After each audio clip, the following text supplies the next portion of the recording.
Recording in progress.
Buenas tardes, vamos a empezar la clase. Eh, Siempre con la finalidad de poder conocer un poco más acerca de lo que respecta a algunos trastornos que pueden existir a nivel cardíaco. Esta clase vamos a, por un lado, hablar acerca de endocarditis infecciosa. Muy bien.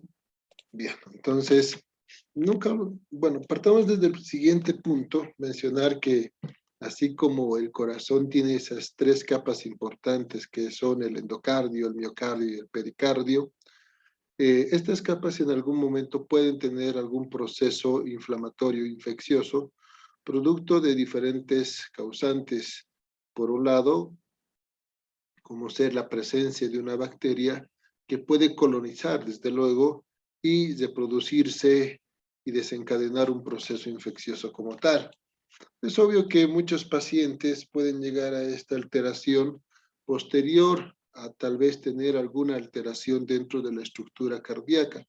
Tal es el caso de ser portadores, un ejemplo, de marcapasos, tener electrodos a nivel de lo intracardíaco, ya sea en la cavidad derecha o en todo caso, también tener presencia de catéteres o tal vez la presencia de un cuerpo extraño como ser la visualización de válvulas mecánicas, ¿no? Sabemos, y habíamos hablado en algún momento, que las valvulopatías, especialmente en este caso aórticas, pueden condicionar el implante o un cambio de la válvula por una válvula mecánica. Pero esta válvula mecánica, desde luego, puede implicar un riesgo para el paciente, puesto que en algún momento... pero tiene una amiga queriendo empezar en la clase, Mónica. Ya, todos están admitidos, todos los que están queriendo ingresar. Como les decía, este hecho de que tengan válvulas mecánicas favorece en cierto sentido que alguna bacteria que ingrese a nuestro organismo pueda anclarse o adherirse a esta válvula y reproducirse y favorecer un proceso infeccioso. Es ahí donde hablamos de endocarditis. El endocardio es la capa más interna del corazón, recubre prácticamente también las válvulas y es una capa muy sensible que en algún momento, si se presenta alguna microlesión en dicha capa, puede favorecer que en algún momento una bacteria inmediatamente pueda reproducirse. Por lo tanto, hablemos de puntos importantes al hablar de una endocarditis infecciosa. Por un lado, una endocarditis infecciosa tiene que existir una bacteria, un hongo, un virus que favorezca en cierto sentido la proliferación. Luan. Perdão interromper a classe, es que llegué ahora. A assistência, doutor, será contada nessa clase? Sí, voy a tomar en cuenta la asistencia en esta clase porque les comentaba ya con anterioridad que íbamos a tener esta clase. ¿Listo? Bien, entonces, como les recalco nuevamente, como íbamos comentando, el hecho de que nosotros tengamos un paciente que tenga una válvula mecánica o sea portador de algún objeto que es extraño para nuestro organismo, en algún momento puede favorecer la presencia de esta endocarditis como tal. Por lo tanto, vemos acá la imagen, vamos a visualizar esta imagen muy interesante, donde vemos una válvula aórtica en la cual en algún momento se puede producir una microlesión en el endocardio y esta desde luego favorecer en algún momento que una bacteria llegue a este lugar y pueda adherirse e inmediatamente reproducirse y formar un proceso infeccioso a nivel intracardíaco. Pero existen, siempre que hablemos de patologías cardíacas y, bueno, algún otro tipo de patología, siempre tiene que haber una causa, ¿no?, que desencadene una infección. En el caso de la endocarditis infecciosa, hay una mayor probabilidad de desencadenar una endocarditis infecciosa en aquellos pacientes que tienen, ojo, muy importante, algunas lesiones a nivel de las válvulas o a nivel intracardíaco, o en una de las cavidades, o en todo caso ya sea la presencia de objetos extraños. Y es muy importante saber, ¿no?, que hay pacientes en los cuales se les hace algún cierre quirúrgico por algún defecto a nivel cardíaco, como ser la comunicación interauricular, la comunicación interventricular. Es común hoy en día que ya sea prácticamente factible el poder cesar estos defectos congénitos, pero estos cierres se realizan no solamente de forma quirúrgica, sino también se puede utilizar parches que se colocan en estos defectos o emplasters, mismos que se van a quedar de por vida. Por ende, esta estructura, este emplaster, o en todo caso esta válvula que en algún momento se puede colocar, va a favorecer la proliferación de bacterias, hongos o virus, dependiendo, desde luego, el agente que ingrese a ese organismo, va a favorecer la presencia de una endocarditis. Por lo tanto, antes hablábamos, y eso les comentaba ya en anterior clase a algunos, que se hablaba de una endocarditis bacteriana. Hoy en día no se habla de endocarditis bacteriana, ese término ya cambió, porque no solamente las bacterias pueden favorecer el proceso infeccioso e inflamatorio a nivel del endocardio, sino también los hongos, incluso también los virus, ¿no? La cantidad, desde luego, de microorganismos que pueden favorecer este proceso inflamatorio es variado y el contacto, desde luego, también dependerá mucho de algún otro factor que pueda desencadenar el proceso infeccioso. Por lo tanto, no se olviden, cuando nosotros tenemos un paciente en la consulta, siempre tenemos que interrogar de por qué está acudiendo a la consulta y las probables, desde luego, antecedentes que nos pueden ayudar dentro del diagnóstico de este paciente. Entonces ya con algunos de ustedes veíamos este video muy interesante donde nos está mostrando un prolapso de la válvula. Lamentablemente a nivel de la válvula mitral vemos un prolapso de la válvula acá en la imagen. Este mismo prolapso va a favorecer desde luego en algún momento que ingrese una bacteria, porque tiene que ingresar una bacteria, la proliferación de la misma. Vemos acá que la sangre está golpeando prácticamente la válvula prolapsada.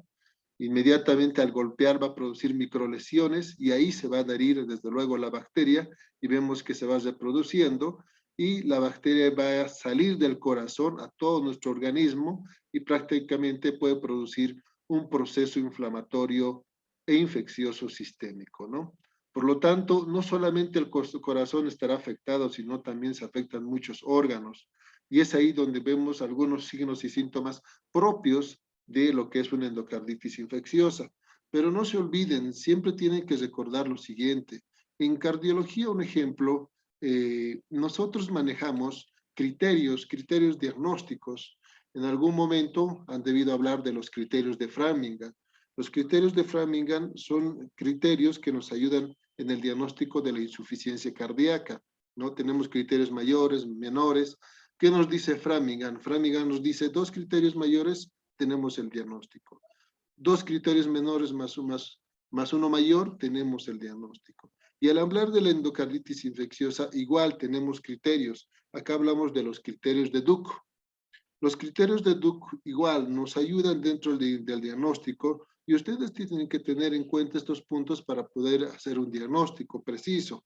Un ejemplo, el cultivar la sangre, tener dos hemocultivos positivos, el visualizar la vegetación, porque se va a formar una vegetación al interior del corazón, nos va a ayudar también en el diagnóstico. Si tengo un paciente que de repente fue operado de un reemplazo de la válvula y veo disencia de la sutura, igual va a ser un criterio mayor. El auscultar un soplo de reciente aparición, que mi paciente no tenía anteriormente un soplo y ahora tiene un soplo, entonces lo mismo es considerado un criterio mayor. Entonces, al hablar de endocarditis en esta clase, no nos olvidemos, vamos a hablar de estos criterios que son muy importantes, pero les recalco nuevamente, el anamnesis juega un rol muy importante en el diagnóstico. ¿Por qué? Porque a mayor probabilidad de que el paciente haya sufrido algún proceso de cirugía o tenga alguna estructura extraña en el interior del corazón, nos va a ayudar a que nosotros podamos tener una idea más clara en el diagnóstico. Lamentablemente, hoy en día hay mucho paciente que está padeciendo de endocarditis, por eso se toma en cuenta este tema, ya que hay varios pacientes a los que se les hace el reemplazo de la válvula. Hoy en día tenemos muchos pacientes con marcapasos, pacientes chagásicos que lamentablemente en su momento requieren un implante de un marcapaso, pacientes que dializan, no se olviden, en algún momento ustedes han debido llevar nefrología. Entonces tenemos pacientes que llegan a un estado terminal de lo que es la función renal y entran a diálisis y se dializan por medio de un catéter, ¿no? Y ese catéter puede ser, desde luego, un medio donde se pueda adherir una bacteria o un virus e inmediatamente favorecer la endocarditis como tal. Entonces, ustedes siempre que tengan en contacto un paciente, siempre interroguen, pregunten qué antecedentes, si tiene alguna cirugía cardíaca, si tiene algún, bueno, pues algún electrodo o tiene algún catéter, o en todo caso, también muy importante saber que un porcentaje mínimo de la población puede desarrollar endocarditis infecciosa, aunque no tuviese un cuerpo extraño o alguna estructura a nivel intracardíaco. Y ahí hablamos de aquellas personas que utilizan drogas, ¿no? Se ha visto que aquellas personas que utilizan drogas por vía parenteral pueden tener un chance de producir, desde luego, una endocarditis infecciosa, pero en menor proporción. ¿Por qué? Porque intercambian jeringas, desde luego, y bueno, al colocarse bueno, las drogas como tal, lamentablemente pueden introducir una bacteria que puede en algún momento colonizar a nivel intracardíaco. Entonces, acá en la imagen, podemos ver, por un lado, la válvula tricúspide, donde alrededor de la misma encontramos pequeñas vegetaciones, pero también podemos encontrar en el lado izquierdo, fíjense, acá tengo la válvula mitral, dos valvas, nunca se olviden, la válvula mitral, dos valvas, la válvula tricúspide, tres valvas, la válvula mitral y vemos estas imágenes que nos están mostrando que son pequeñas vegetaciones que desde luego son lugares donde se están colonizando las bacterias. Podemos encontrar una endocarditis infecciosa en el lado izquierdo y en el lado del corazón, en el lado derecho del corazón, sí, con mayor proporción en el lado izquierdo. ¿Por qué? Porque sabemos que en el lado izquierdo va a existir mayor chance en cuanto a lo que es la presencia tal vez de válvulas, ¿no? Y eso les comentaba anteriormente cuando uno padece de fiebre reumática, la fiebre reumática afecta a las válvulas de preferencia, a las válvulas cardíacas, en mayor proporción a la válvula mitral, seguida de la válvula aórtica, seguida de la válvula tricúspide y al final de la pulmonar. Entonces, ese es el orden. Alguna vez les van a preguntar, no solamente en cardiología, ¿no? También en algún momento en que hablen de la fiebre reumática, les preguntan siempre, ¿qué válvulas son las más afectadas? Siempre la válvula mitral, como primera válvula afectada por la fiebre reumática. ¿Por qué? La explicación es clara. Las cavidades izquierdas siempre van a ser las más afectadas porque lamentablemente estas cavidades son las que trabajan más, son las que lamentablemente tienen un trabajo más arduo que el lado derecho porque recordemos, estas cavidades trabajan en la circulación sistémica, ¿no? Tienen mayor presión, tienen mayor fuerza, tienen que trabajar de forma más ardua que las cavidades derechas y por ende, por este mismo hecho, pueden tener mayor alteraciones que las cavidades derechas como tal. Entonces, acá vemos algunos de los factores que pueden conllevar a que una persona desarrolle una endocarditis infecciosa. Como en este caso, fíjense, tenemos un paciente portador de marcapaso, electrodos, acá tengo un marcapaso bicamaral. ¿A qué me refiero con bicamaral? Es un marcapaso que tiene dos electrodos, uno localizado en la aurícula derecha y otro en el lado derecho, en el ventrículo derecho. Por lo tanto, por ese mismo hecho recibe el nombre de bicamaral, dos cámaras. Por otro lado, tenemos acá un paciente que tiene un catéter venoso central. Un ejemplo, los pacientes que están en terapia intensiva, la mayoría, desde luego, utiliza vasoactivos y tiene que tener un catéter central donde, desde luego, se puede introducir estos vasoactivos. Hay pacientes que están en terapia intensiva meses y por eso este mismo hecho de tener este catéter puede en algún momento también favorecer la colonización de bacterias o algún otro agente. Y en algunos casos, como por supuesto en las válvulas, ¿no? Aquellos pacientes que fueron posoperados, a los que se les cambió la válvula por una válvula mecánica. En clases previas hablábamos con ambos grupos de lo que corresponde la valvulopatía aórtica. Si se acuerdan, habíamos comentado que si mi paciente llega a tener una estenosis aórtica severa, donde veo que mi paciente tiene clínica, tiene síncope, tiene mareos, de repente tiene datos de insuficiencia cardíaca, y mi estenosis es severa, un área valvular menor a 1 centímetro, prácticamente yo tengo que pensar en qué, en cambiar esa válvula. Y ahí va el mismo hecho, y algunos dirán, pero doctor, le cambio la válvula, pero ¿por qué válvula la voy a cambiar? ¿Por mecánica, biológica? ¿Por qué mecánica? ¿Por qué biológica? No se olviden que aquellos que tienen válvulas mecánicas tienen que tomar anticoagulante de por vida. Todo paciente que tiene una válvula mecánica debe ser anticoagulado. ¿Por qué? Porque va a haber una preferencia por la formación de trombos. Entonces, todos los pacientes que tienen su válvula mecánica los anticoagulamos, pero, ojo, muy importante, ustedes dirán, ¿y por qué no colocarle una biológica? Por la vida de la válvula como tal. La válvula mecánica se ha visto y dentro de los estudios se ve que esta válvula mecánica más o menos tiene una duración de 20 años, incluso tal vez un poco más. O sea, si mi paciente, un ejemplo, tiene 80, tiene 75, más o menos hagan sus cálculos que hasta sus 95, de repente un poco más, la válvula va a seguir funcionando. Pero si yo le coloco una válvula biológica, las válvulas biológicas generalmente son hechas en material de bovino y porcino, pero hay válvulas biológicas. El problema es el siguiente, que estas válvulas biológicas solamente te sirven 10 años y hay que volver a operar al paciente. Por ende, entre los dos, la verdad, es preferible colocar una mecánica, ¿no? Aunque hay que anticoagularlo. Si yo coloco una válvula biológica, no es necesario anticoagular. Solamente en el caso de que el material de la válvula sea mecánico, tengo que anticoagular al paciente. ¿Qué otra indicación? Para que no se olviden, alguna vez siempre les preguntan, ¿qué otra indicación sería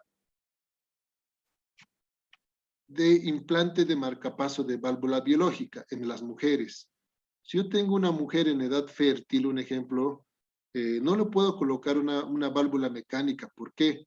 Porque la warfarina es teratogénico. Como mi paciente va a requerir, desde luego, la utilización de anticoagulante, yo le tengo que iniciar la warfarina. Una vez iniciada la warfarina, la paciente no se puede embarazar porque por la misma warfarina puede tener algún defecto congénito el producto. Por lo tanto, se aconseja no utilizar válvulas mecánicas en mujeres fértiles.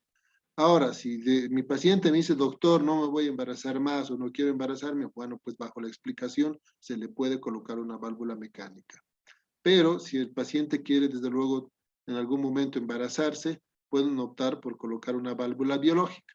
Si yo le coloco una válvula biológica, no necesito anticoagular y el paciente en algún momento puede, bueno, pues tener el hecho de que sea mamá, ¿no? Puede embarazarse. Entonces, son algunas explicaciones que tal vez quitan las dudas en muchos de nosotros en el hecho de poder saber qué tipo de válvula debo colocar y por qué debo anticoagular.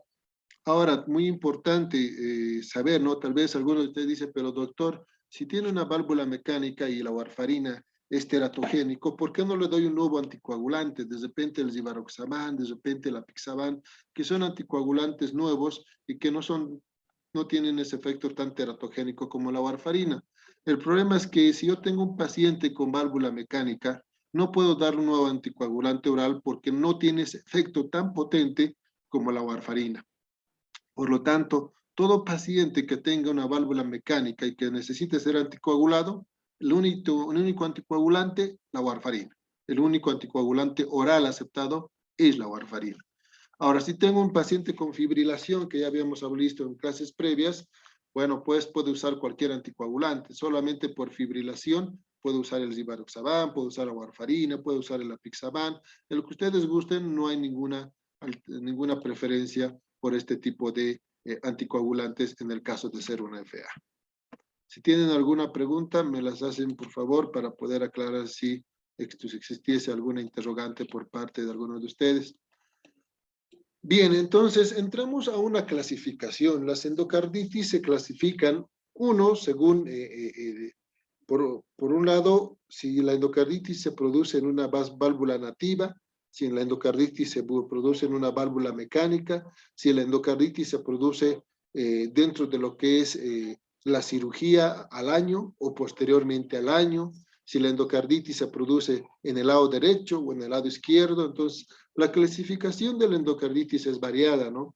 Y lo que les decía hace un momento, el hecho de que usted o alguna paciente no tenga una estructura como ser un electrodo, un catéter, una válvula, no quiere decir que no pueda desencadenarse una endocarditis. Claro que se puede desencadenar una endocarditis, dependiendo de otros factores. Un ejemplo, los pacientes que están inmunosuprimidos, los pacientes con VIH-Sida, los pacientes que tienen de repente alguna neoplasia, los pacientes que tienen quemaduras muy severas, los pacientes que tienen alguna enfermedad de tejido conectivo, todos esos que acabamos de mencionar pueden también tener una endocarditis infecciosa, pero en menor proporción. Su incidencia es mínima, pero no podemos descartar el hecho de que este paciente tenga una endocarditis. A manera tal vez de experiencia, ¿no? Hace unos 4 o 5 meses había un paciente en UCIME en la caja que hacía fiebre y no paraba la fiebre y sus leucocitos siempre elevados. Al final no llegaban a un diagnóstico y daba la casualidad que la paciente era lamentablemente una paciente que utilizaba drogas. Y una vez que, bueno, se llega a este interrogatorio y se sabe acerca de esta situación, se hizo un ecocardiograma, se hizo hemocultivos y da la casualidad que era una paciente que estaba con una vegetación y desde luego una endocarditis como tal, ¿no? Todos los gérmenes son variados y a veces el hecho de que tengamos un paciente en la consulta y no podamos revertir el proceso infeccioso, siempre tenemos que tener en cuenta que no debemos en ningún momento excluir el diagnóstico de la endocarditis. Entonces, la endocarditis se puede dar en válvulas nativas, la endocarditis se puede dar en válvulas mecánicas, sí, puede darse en aquellos pacientes donde se presenta posterior al año del implante de una válvula mecánica. Ahí, desde luego, hablamos de una endocarditis tardía, cuando es posterior al año. Cuando es antes del año, se habla de una endocarditis temprana. Entonces, también tenemos esta clasificación según el tiempo de implante. Más de un año, tardía, endocarditis tardía, menos de un año, una endocarditis temprana. Una endocarditis en el lado derecho del corazón, aunque menos probable, pero sí puede haber. Una endocarditis asociada a dispositivos intracardíacos, desfibriladores, catéteres, electrodos de marcapasos, etcétera. Entonces, hay muchas causas que pueden condicionar la presencia de una endocarditis y la clasificación, desde luego, lo toma desde el mismo hecho de ser una endocarditis en válvula nativa o una endocarditis en válvula protésica. También la endocarditis se puede, clasificar según el tiempo de presentación una vez internado el paciente. Se puede clasificar en nosocomial o no nosocomial. Aquel paciente que desarrolla endocarditis infecciosa dentro de lo que son más de las 48 horas de hospitalización, se menciona que es una endocarditis nosocomial, ¿no? O sea, el paciente está internado más de 48 horas y por algún etcétera motivos tal vez desarrolló la endocarditis, recibe el nombre de nosocomial. No nosocomial, aquel paciente que desarrolla una endocarditis, pero menos de las 48 horas de hospitalización. Y ahí recibe el nombre de endocarditis no nosocomial, porque si dentro de las 48 horas se diagnostica endocarditis, una vez internado el paciente, es difícil que haya entrado tal vez en contacto con algún germen que condicione este proceso infeccioso. Dentro de la epidemiología, dentro de los nuevos casos, y eso les hablaba a inicio de clases, hoy en día hay bastantes nuevos casos de pacientes con endocarditis, pero no es porque existe mayor proceso tal vez infeccioso, ¿no?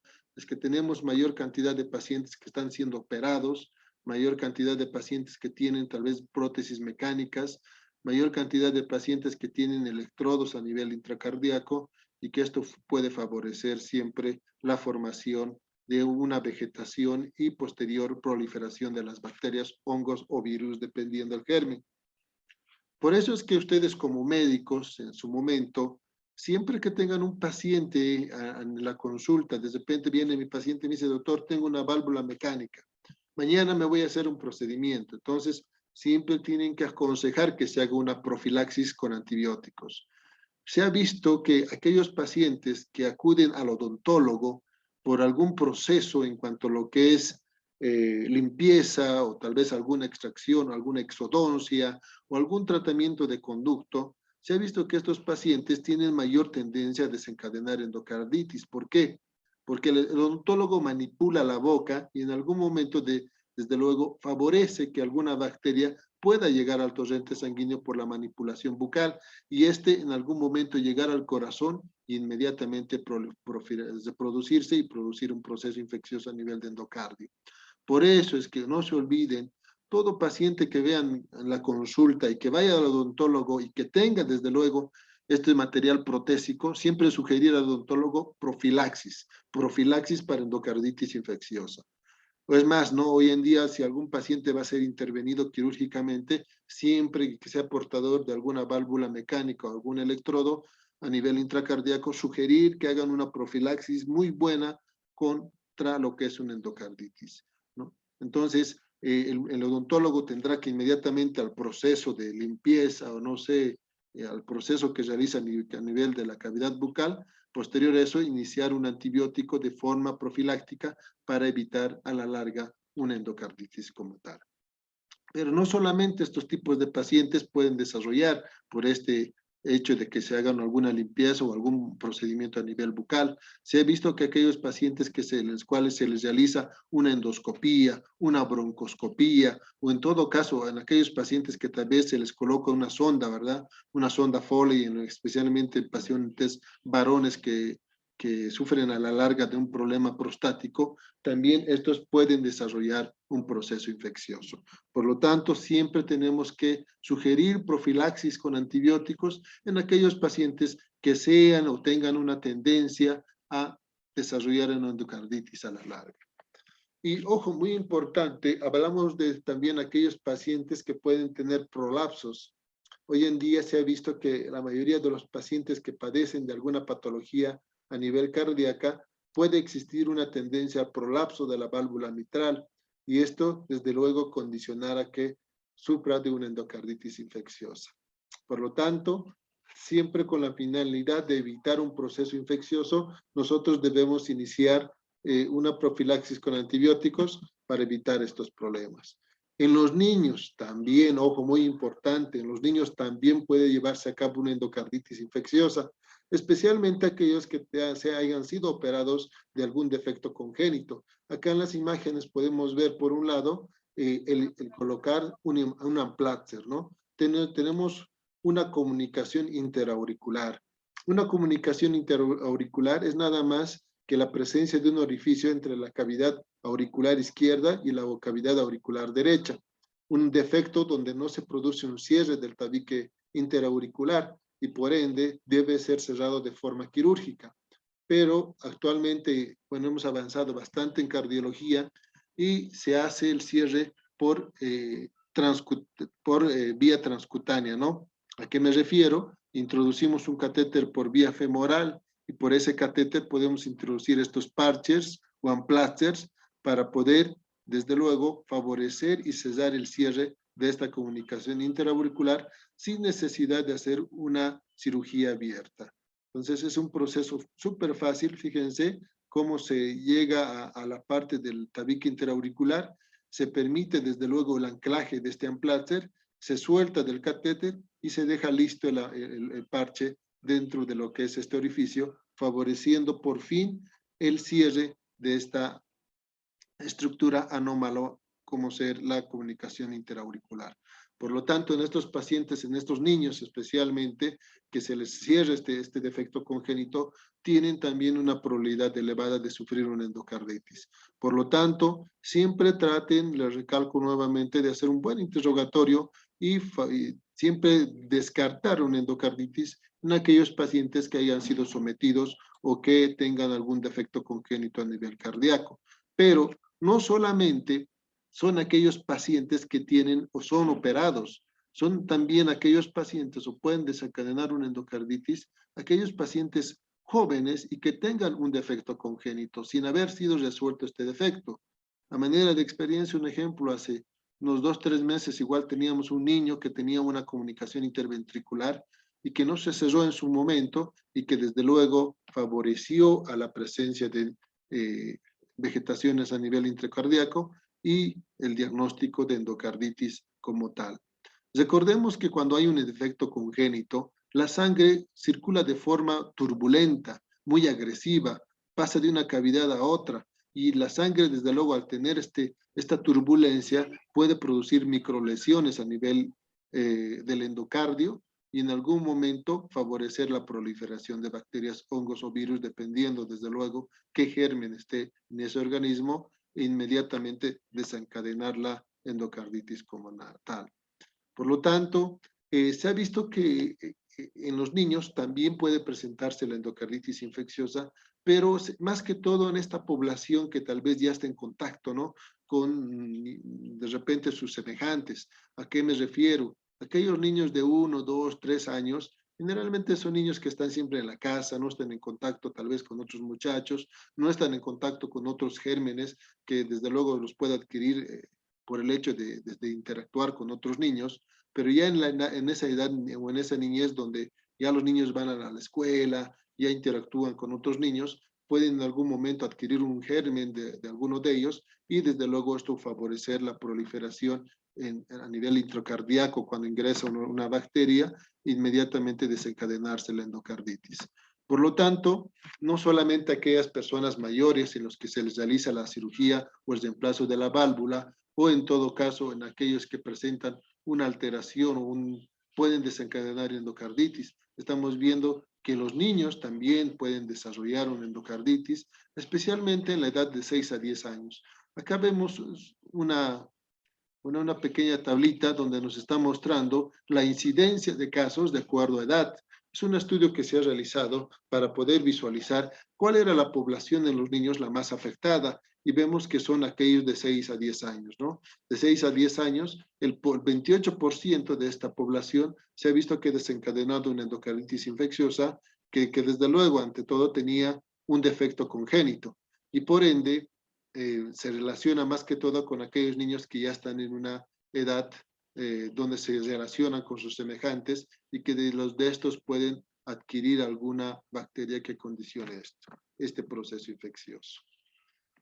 Acá podemos ver una gráfica, donde nos está mostrando los gérmenes más comunes que pueden producir una endocarditis infecciosa, ¿no? Son variados, tenemos desde el mismo Streptococcus bovis, el Staphylococcus aureus, el Streptococcus viridans, uno de los muchos que pueden producir una endocarditis infecciosa. Pero si nos fijamos bien esta gráfica, vamos a ver que el Staphylococcus aureus es uno de los gérmenes más comunes, prácticamente el 20% de las endocarditis es ocasionada por el Staphylococcus aureus, ¿no? Seguida de lo que corresponde el 18% por el Staphylococcus coagulasa negativa, que vemos en la imagen. Posteriormente tenemos el Streptococcus viridans y en menor proporción los otros gérmenes que pueden condicionar un proceso de endocarditis. También tenemos los hongos, como pueden ver acá, una proporción mínima, ¿verdad? Un 2% de todos los casos que se ha, desde luego, visto dentro de este estudio y el análisis del germen que más puede condicionar la presencia de una endocarditis. Por lo tanto, no se olviden, dentro de lo que son las causas o el germen más común, Staphylococcus aureus. Y también se ha visto que cierto porcentaje, aunque no lo vemos acá, puede estar producido por el Staphylococcus epidermidis. El Staphylococcus epidermidis también se ha visto que es un germen que puede condicionar la presencia de la endocarditis. Y así vemos muchos, ¿no? También tenemos el grupo JASEC. El grupo JASEC es un grupo de bacterias muy raras que puede condicionar también una endocarditis como tal. Por lo tanto, si vemos que acá, en esta gráfica, hay muchos gérmenes que pueden favorecer la presencia de una endocarditis, el antibiótico que que utilicen, tiene que ser de amplio espectro. Incluso, hoy en día se sabe que para poder llegar a un diagnóstico se debe cultivar la sangre, porque sabemos que el germen va a estar viajando por la sangre, y por lo tanto se aconseja cultivarla, hacer hemocultivos, y por tal hecho es que uno de los criterios mayores de diagnóstico de la endocarditis es el tener 2 hemocultivos para el mismo germen. Entonces yo solicito, si hay una sospecha de endocarditis, solicito hemocultivos en un paciente, 2 hemocultivos. Los mismos en algún momento darán un resultado positivo. Pero el hecho de que ustedes realicen un hemocultivo no quiere decir que el paciente lo dejen ahí, bueno, pues sin poder tomar una conducta. Entonces, ¿qué es lo que se hace hoy en día? Se inicia un tratamiento empírico. ¿A qué me refiero? Ustedes inician un antibiótico, previa toma de los hemocultivos, desde luego, tratando de atinarle al antibiótico que puede estar produciendo la infección como tal. Entonces doy mi antibiótico y vemos si es que nos afecta o destruye prácticamente al germen que me está produciendo la infección, mientras vamos cultivando la sangre, ¿no? Una vez que sale el resultado, de repente le atinaron y están con el antibiótico correcto, o en todo caso, bueno, pues rotan el antibiótico con el que sea, desde luego, sensible el germen que esté condicionando la endocarditis, ¿no? Entonces, eso es muy variado, la verdad, dependerá mucho del criterio de cada médico, y eso vemos acá, miren, es un estudio que se ha hecho en aproximadamente 1,779 pacientes. En los mismos se ha visto que en una mayor proporción, en un 31,6%, el germen que producía la endocarditis era el Staphylococcus aureus.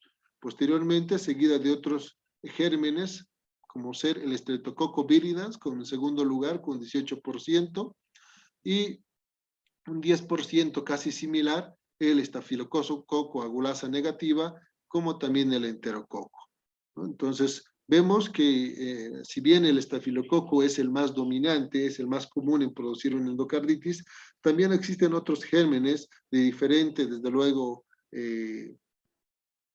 tal vez clasificación, que pueden también producir una endocarditis como tal. Acá vemos otro estudio donde nos muestra prácticamente una endocarditis en aquellos pacientes que tienen prótesis precoz o tienen una endocarditis en una prótesis tardía. ¿Qué me refiero? Al tiempo, ¿verdad? Aquellos pacientes que han desarrollado endocarditis infecciosa antes del año de haber implantado una válvula, y aquellos en los cuales desarrollaron una endocarditis posterior al implante de la válvula.